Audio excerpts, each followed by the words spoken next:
오늘 우리가 나눌 하나님의 말씀은 구약성경 말라기 제4장 5절, 6절 말씀입니다. 구약성경 말라기 제4장 5절부터 6절 말씀입니다. 구약성경 맨 마지막 페이지 1331면에 위치해 있습니다. 제가 봉독해 올립니다. 보라, 여호와의 크고 두려운 날이 이르기 전에 내가 선지자 엘리야를 너희에게 보내리니 그가 아버지의 마음을 자녀에게로 돌이키게 하고 자녀들의 마음을 그들의 아버지에게로 돌이키게 하리라. 돌이키지 아니하면 두렵건대 내가 와서 저주로 그 땅을 칠까 하노라 하시니라. 아멘. 네, 무더운 날씨에 건강들 유념하시기 바랍니다. 매우 덥습니다. 이게 태국 날씨보다도 더 습한 것 같고 더 뜨거운 것 같아요. 진짜 동남아보다 더 더운 것 같은데, 대구 같은 경우에는 이제 아프리카 분이 대구에 가서 그 얘기를 했다고요. 여름에 우리나라보다 더 더운 것 같다고. 그래서 대프리카라고 하죠. 근데 여기 세종시 이쪽 지역도 엄청 덥네요. 하루에 샤워를 3-4번씩 해야 될 정도로 참 무더운 날씨인데, 건강들 좀 잘 유념하십시오. 더위에는 보양식도 많이 드시고, 저도 개구리를 좀 먹고 있는데 보양식으로도 좋은 것 같아요. 그래서 여러 가지 보양식들 드시고 건강해야 됩니다. 우리 몸이 교회고 성전이기 때문에 건강해야 돼요. 건강들 잘 챙기시고, 오늘 말씀을 보면 구약 성경의 제일 끝에 있는 말씀입니다. 학개, 스가랴, 말라기. 그 이제 말라기 말씀인데 맨 마지막 절이기도 합니다. 그 말라기에서도 맨 마지막 절인데, 하나님께서 이제 말씀하시죠. 여호와 하나님의 크고 두려운 날이 이르기 전. 그러면 이 하나님의 날이라고 하셨습니다. 즉 최후 심판의 날을 말씀하시는 거죠. 여기서 선지자 엘리야를 보내신다고 했는데, 공동번역 성서에서는 선지자를 보내신다, 예언자를 보내신다. 그 세번역 성경에서는 예언자를 보내신다 이렇게 써 있습니다. 여기서 선지자 엘리야는 바로 세례 요한을 가르치는 말씀입니다. 즉 세례 요한은 누구였습니까? 예수님께서 오심을 먼저 와서 나타냈습니다. 회개하라, 천국이 가까웠느니라. 잘 보셔야 돼요. 회개하라, 천국이 가까웠느니라, 이 말씀과 같습니다. 크고 두려운 날이 이르기 전에, 즉 하나님의 심판, 최후의 심판 날을 말씀하셨거든요. 그 전에 선지자 엘리야를 보내신다. 세례 요한을 가르치신 말씀입니다. 그러면 이 모세에 이은 엘리야의 등장이, 즉 예수와 함께 나타나셨던, 예수님과 함께 나타나셨던 모세와 엘리야를 연상케 하죠. 즉 예수님께서 오실 길을 미리 닦은 선지자가 이 땅에 온다는 말씀을, 보내신다는 말씀을 하시고 계십니다. 6절로 넘어가 보면, 그가 아버지의 마음을 자녀에게, 자녀들의 마음을 그들의 아버지에게. 여기서 아버지는 하나님 아버지십니다. 하나님의 모든 백성들, 자녀들이 하나님께로 마음을 돌이켜야 될 것이며, 하나님의 마음이 우리 자녀들을 향할 수 있도록 우리의 성화를 말씀하시고 계시죠. 그러면서 말씀하십니다.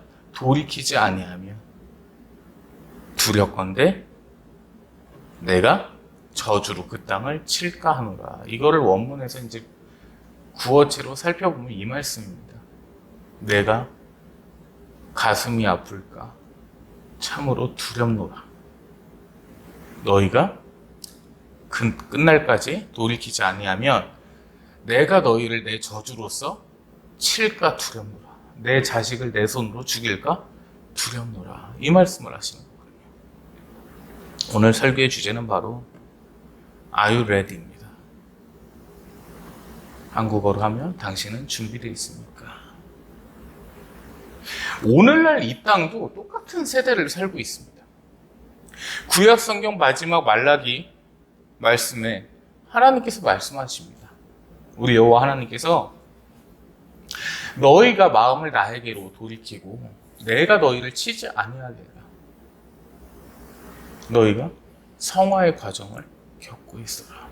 그렇지 않으면 내가 너희를 저주할까 두렵노라. 이 말씀을 하셨는데 예수님께서는 십자가에서 돌아가시고 부활하셨다가 하늘로 승천하시면서 말씀하시죠. 이르시되 내가 속히 오리라. 예수님께서 분명 오신다고 하셨거든요. 바로 초림과 재림입니다. 뭐 어떤 데서는 강림이라는 거를 하나 더 집어넣던데 참 많죠. 뭐 여러 가지가. 근데 무튼 정통 성경적인 것에서는 강림이라는 것은 있을 수가 없습니다. 예수님께서는 초림하셨습니다. 2022년 전에. 그러셨고 30년의 사생애를 사시고 3년의 공생애를 사셨고 십자가에서 우리의 죄를 모두 짊어지고 돌아가셨어요. 무참히 죽으셨습니다. 그러시고 부활하셨고 3일 만에 다시 하늘로 승천하셨죠. 이것은 명백히 있었던 사실입니다. 그런데 그 예수님께서 승천하시면서 말씀하시죠. 내가 속히 오리라. 너희가 나를 믿고 따르라. 세상 끝날에 너희에게 영광의 면류관이 주어질 것이니 너희는 성화의 과정을 거치고 있어요. 이 말씀과 똑같습니다. 구약 성경의 끝말씀과 신약 성경의 끝말씀은 똑같습니다. 죄를 말씀하십니다. 범죄하지 아니하고 나의 자녀로서 나의 백성으로서 너희가 서 있기를 바라노라. 이것이 하나님의 요구사항입니다. 지시입니다. 명령입니다. 자, 그런데 이 구약 성경은 전에 말씀드렸다시피 원래 제목이 없습니다. 그 모든 성경은 제목이 없음에도 집필하면서 제목을 붙인 것이죠. 그런데 구약 시대 때 이 말씀이 마지막으로 있었습니다. 너희는 여호와의 크고 두려운 날이 임하기 전에 돌이켜 회개하고 하나님의 자녀로서 굳건히 서거라. 이 말씀을 하셨는데 없어집니다. 마음 자체가. 그 세례 요한을 보내신다는 말씀조차도 믿지 않는 자가 훨씬 많았고 예수님을 따르는 자는 그보다도 더 훨씬 많았습니다. 없었습니다. 이 예수님께서 내가 스스로 하나님의 아들이심을 밝히시며 이적과 표적을 행하셨음에도 불구하고 믿지 않는 사람들은 훨씬 많았습니다. 우리가 지금 생각할 때는 그렇죠. 아니, 분명히 구약 성경에서 이 말씀을 하셨음에도 불구하고 어찌 믿지 아니할까? 참으로 어리석지 아니한가? 이렇게 생각을 하겠지만 오늘날에 똑같다는 거죠. 분명 신약시대 때 예수님께서는 지금이 신약시대지만 승천하시면서 내가 속히 올 것이다. 너희는 회개하라. 너희가 온전히 성삼위일체 하나님을 경배하며 경외하며 서 있어라. 명령하셨음에도 불구하고 오늘날도 믿지 않는 사람이 태반이라는 겁니다. 이게 인간의 어리석음이고 한계점입니다. 결국 시대는 반복되고 역사는 반복된다는 말이 이래서 나오는 거거든요. 여기서 좀 들어가 보면 이제 채택론이라는 것이 나옵니다. 택하심을 하였다. 즉 구원받을 백성을 택하셨다는 겁니다. 하나님께서.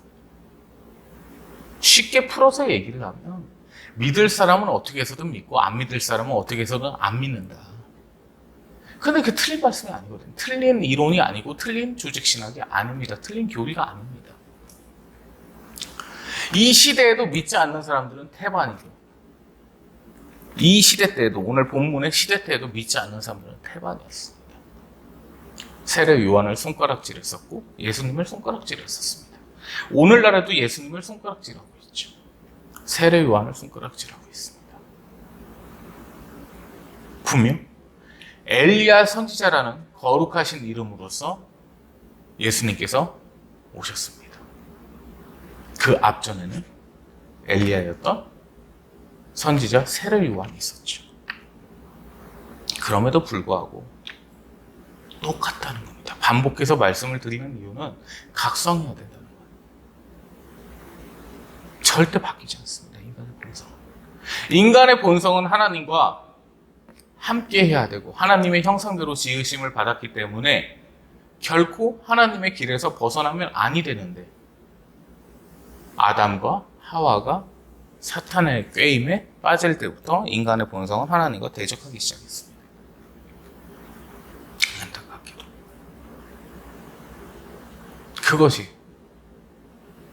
사람의 지금 모습입니다. 이 본문 말씀을 보면서 상당히 우리는 각성을 해야 되고 반성을 해야 되고 참회해야 됩니다. 과연 이 말씀대로 나는 준비하고 있었는가? 이 구약 시대의 말씀을 믿지 아니했던 유대인들처럼 예수님의 말씀을 오늘날 우리가 믿지 아니하고 있지는 않은가? 속히 오신다고 한 것이 언제를 말씀하시는지는 아무도 알 수가 없습니다. 2000년이 넘었고 3000년이 될지 만년이 될지는 아무도 알 수가 없습니다. 일부 주장하는 사람들은 한 세대 1000년을 의미하셨다, 2000년을 의미하셨다 이렇게 얘기들을 하는데 곳곳에서 전염병이 발생되고 기근과 지진들이 발생하는 걸 보면서 때가 좀 가깝지 않았는가 이 생각은 좀 하고 있어요. 그런데 준비되어 있는 겁니다. 이 말씀처럼 예수님께서 오셨을 때 그 여호와 하나님의 크시고 두려우신 날이 임하셨을 때 성도로서 그 앞에 나갈 수 있는가? 그것이 이 시간 우리가 고뇌하며 참회해야 될 문제입니다. 사람의 본성은 하나님을 대적하기 때문에 참회와 눈물과 반성이 없이는, 회개가 없이는 결코 하나님과의 관계가 이어질 수가 없습니다.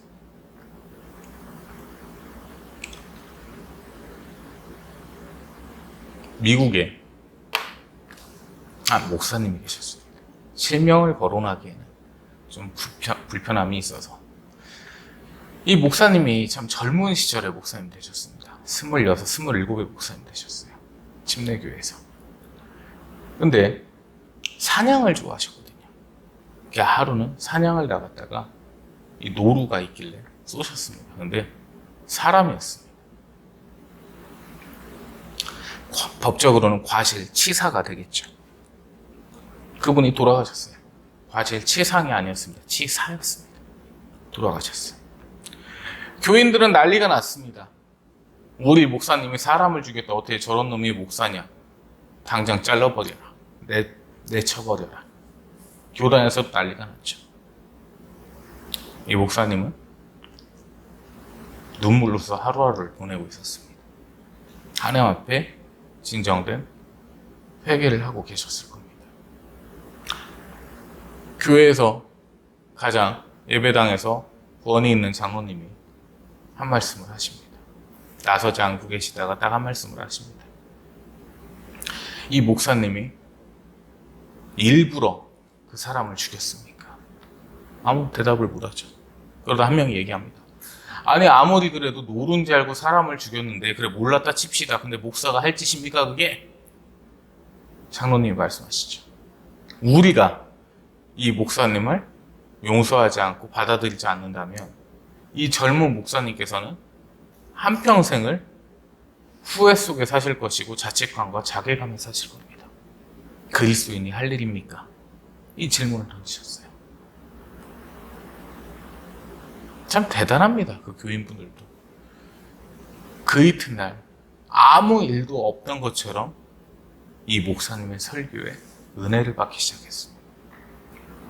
연세가 90이 넘으신 이 목사님께서는 아직도 은혜 집회나 회개 집회를 하시면서 눈물로서 모든 사람들을 울리십니다. 감동적인 한마디를 하시더라고요. 그때 성도들의 회개, 성도들의 용서가 없었다면 제 삶은 회개가 없었을 겁니다. 용서하시고 회개합시다. 내 평생을 올바로 살게 해준 것은 그때 성도들이었습니다. 참으로 감명 깊었습니다. 회개가 없다면 사람은 절대 완전할 수가 없고 하나님 앞에 나갈 수가 없습니다. 이 목사님의 진정된 회개는 과실치사라는 범죄 앞에서도 하나님께 용서를 받게 했다는 거죠. 하나님께서 그리고 용서하셨다는 겁니다. 그 어떤 죄악도 하나님 앞에 용서받지 못할 죄악은 없습니다. 성령 회방죄라고 해서 예수님께서 말씀하셨죠. 다른 죄는 다 용서받을 수 있으나 성령 회방죄만큼은 용서받지 못하리라. 이 말씀에 대해서도 의견이 많습니다. 여러 가지 해석본의 강해본이나 주석본에 대해서도 의견이 분분하긴 한데 어쨌든 모든 죄악들을 용서해 줄 테니 너희는 내 앞에 서라. 그것이 하나님의 뜻입니다. 오늘 본문 말씀입니다. 자녀들이 아비에게로, 아비가 자녀에게로 우리가 해야 될 일이라는 거죠. 이 말씀 자체를요, 우리가 행해야 되는 거지 하나님께서 행하시는 게 아닙니다. 하나님께서는 언제나 우리 옆에 서 계십니다. 여러분들 곁에 하나님께서 안 계십니까? 하나님께서는 우리를 떠나신 적이 없어요. 우리가 하나님을 떠난 거죠. 떠나려 한 거겠죠. 언제나 우리 옆에 계십니다. 언제나 강복하시길 원하시고 언제나 함께 하시길 원하십니다. 그럼에도 불구하고 사람의 죄악된 성질로 인해서 그 하나님과 멀어져 가는 겁니다. 2022년이고 이제 2023년이 벌써 다가옵니다. 송구영신 드린 게 이게 좀 발음이 너무 안 좋네요. 제가 생각해 송구영신 예배를 드린 게 엊그저께 같은데 벌써 한 해 반이 넘게 흘렀습니다. 예수님께서 당장 내일 오신다면 굳건히 담담히 자신 있게 나갈 사람이 과연 있겠습니까? 없다고 생각합니다. 어떤 분은 그런 얘기를 하시더라고요. 만약 예배를 드리고 있다 예수님께서 오셨다라고 하면 누가 먼저 나갈 것인가? 왜냐하면 심판이 이루어지기 때문에 누군가는 그 자리에서 영영 지옥불로 가버릴 수도 있고 누군가는 들려올릴 수도 있고 그래서 교인분들이 이러신답니다. 목사님께서 일단 나가보세요. 그래도 우리 중에 제일 신앙이 좋으실 테니까 목사님께서 어떻게 되시는지를 보고 우리가 한번 결정하겠습니다. 아니, 그 말씀이 맞을 수도 있을 것 같아요.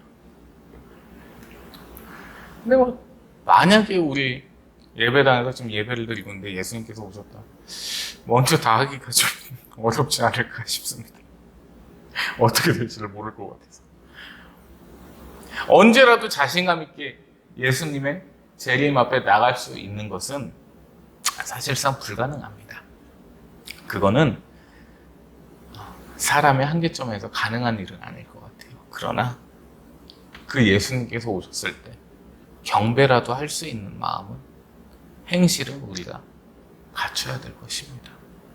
그 예수님 앞에 재림하신 예수님 앞에 우리 주님 앞에 우리 형제 대신 우리 주 예수 그리스도 앞에 경배할 수 있는 마음가짐은 갖고 사십시다.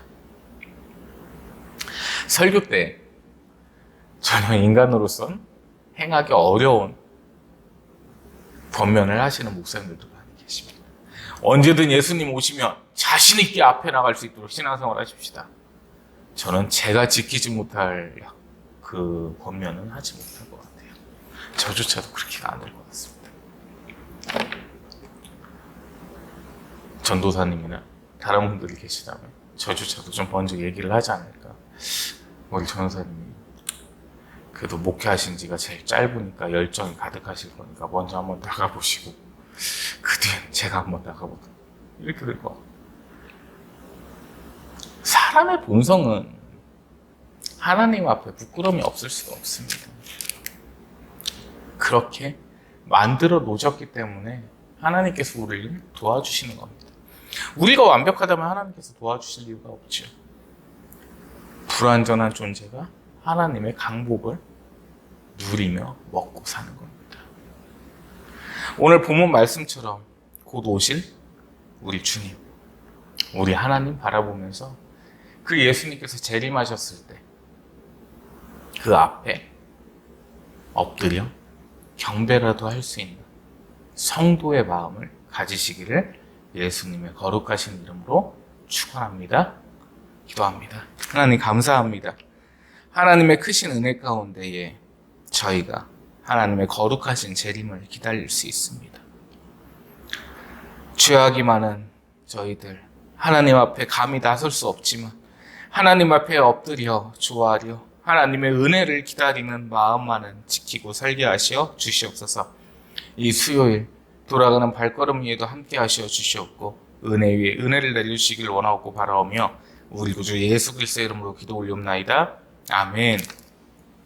이제는 우리 주 예수 그리스도의 크시고도 크신 은혜와 하나님의 무한하신 사랑하심과 성령 하나님의 내주교통 감화감동 인도 역사 충만케 위로하심이 이끄심에 도우심이 하나님 앞에 경배하길 원하는 하나님의 모든 거룩한 백성들 머리 위에 이 나라 이 민족 위에 온 세계 열방 위에 이제로부터 영원토록 항상 함께 있을지어다. 아멘.